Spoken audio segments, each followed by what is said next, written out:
sinasabi naman ni Executive Secretary Lucas Bersamin na sa first time daw na ang presidente daw ay nag-veto 194 billion pesos worth of line items ang tinanggal po, ang vinito niya po dahil nga hindi daw consistent with their program priorities. What can you say about this? Yung 194 billion po na vinito po ng presidente, does this make up or can this remedy po yung itong mga blank na sinambit po ng BICAM po?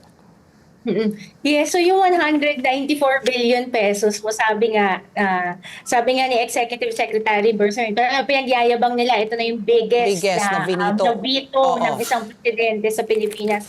Pero actually, that's one big lie. The veto does not amount to anything. Kasi 168 billion pesos of the 194 billion pesos ay mga programa appropriations. Talaga namang walang guarantee na i-implement yung mga yun. Correct. Kasi wala silang katapat na pera para ma-implement.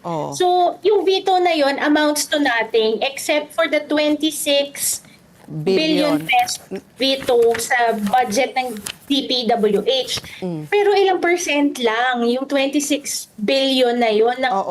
Baka isang project lang ito. So, yung total insertions, actually, hindi natin masabi nga na yung 289, yun na yung total insertions. Kasi pwedeng nagkaroon ng insertions during the committee and the plenary hearing sa period of amendments. Pero dun sa BICAM report, ang malinaw na dagdagan ng 289 billion yung budget ng DPWH. So, napakaliit na portion. 26 billion, o parang 10% lang or less pa. 10% lang siya. At ang mangyayari lang doon, ano ang mapupondohan? So, yung mga tingi lang na mga programa ng ibang ahensya na actually na-defund para bigyang daan ang pag-insert ng mga pork barrel ng mga legislators. Ang isa pa rin kasi nungalingan at dito talaga ako pinaka nagagalit ay yung sinasabi ng administration ay nag-veto sila ng mga line items na ito dahil hindi ito consistent doon sa budget priorities ni President Marcos. Una sa lahat, itong mga line items na ito ay nasa proposal nila sa Kongreso. Nasa original version ng budget. Bakit nila sasabihin ngayon na hindi yan align sa priorities nila? So ano ba talaga ang priorities nila? Tsaka, kailan pa po ba naging unnecessary ang 4-piece program, ang free tuition program, yung big ticket infrastructure projects, yung shares ng local government units, kailan pa ito naging unnecessary? When kung tutuusin, ito yung mga bagay na dapat unang-unang pinupondohan kesa dun sa mga ginawa nilang insertions sa 2025 budget ng DPWH at na kung ano-ano pang department. Okay. So, another point that you raised, Zaiza, is ito talagang giging garapalan nitong unprogrammed allocations natin na ginagamit din para para magtago ng pork na ang talagang yung paglobo in last year from 281.908 billion lumobo ito naging 731.448 billion, 159.46% higher. Tama ba na in 2025 only 159 billion ang proposed na UA and program appropriations at lumobo to sa 532 billion. So parang ang nangyayari, ano ba ang strategy ng paglipat ng pondo sa UA, sa unprogrammed allocations para ma-free up yung fiscal space, ikamo, no? At doon ilalagay yung pork nitong mga mambabatas. Pakipaliwanag sa amin yung ginagawa nilang yan. Essentially kasi ang ginagawa ngayon, deliberate yung pag-defund ng mga programa at proyekto ng pamahalaan na originally nasa budget proposal ng executive branch.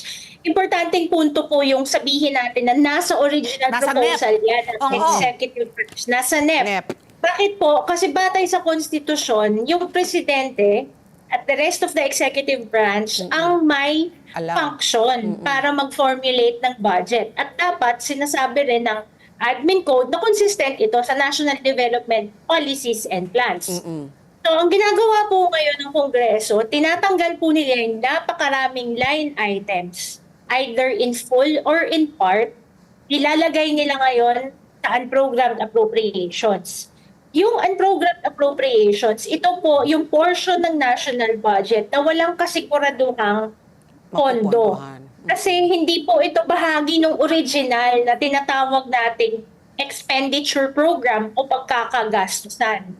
Yung unprogrammed appropriations, originally, standby appropriations lang siya or standby authority to spend. Meaning, kung merong unforeseen expenses ang executive branch o yung mga ahensya, kung halimbawa po may malakihang kalamidad, magkaroon ulit ng pandemic, may magagamit na appropriations cover, pero may kondisyon. Ang sinasabi, dapat merong excess revenue, may new revenue, or may foreign loan. So, ganun po yung ginagawa nila. Anong mangyayari ngayon dun sa program appropriation? Siyempre, dahil maraming dinifund na line items at nilagay dun sa portion ng budget na walang guarantee kung mai-implement nga ba, marami na free up sa fiscal space. For example, 2024, 450 billion yung na-free up. Kasi yun yung amount na nilipat sa program Grabe, appropriation. 454. 450. Sa 2025 budget, 373, I believe. 373. Yes. So Dahil yung na-free up na fiscal space, yun ngayon yung pupunan nila nung mga pet project Yun po nila. papasok yung insertions. Oo. 5 ahensya lang ang nakakakuha ng pinakamalalaking increases. And this is consistent simula 2022. DPWH, yung local infra projects nila. Ngayon, tinatawag na siyang convergence program. Flood control project ng DPWH. Sa DA po, yung farm to market roads. Sa DSWD, yung AIX at yung AKAP. Ito po yung mga ayuda programs ng DSWD. Sa DOH, yung medical assistance to indigent patients na program, AIP. Ito po yung guarantee letter.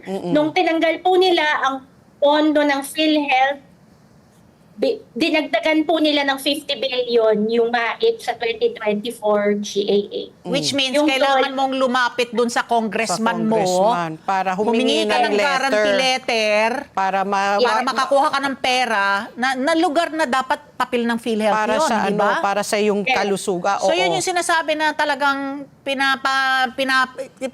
pinapalawak at saka yung it perpetuates itong ayuda at patronage politics na may utang na loob ka sa congressman mo na hihingan mo ng guarantee letter para sa gastusin mong medical, hindi ba, Zaiza? Who is the fifth one, Zaiza? You mentioned DPWH, DA, DSWD, DOH. Sino yung panglima? Dole for Dole the rin. Let's get together. Sunday 25. Sunday 25.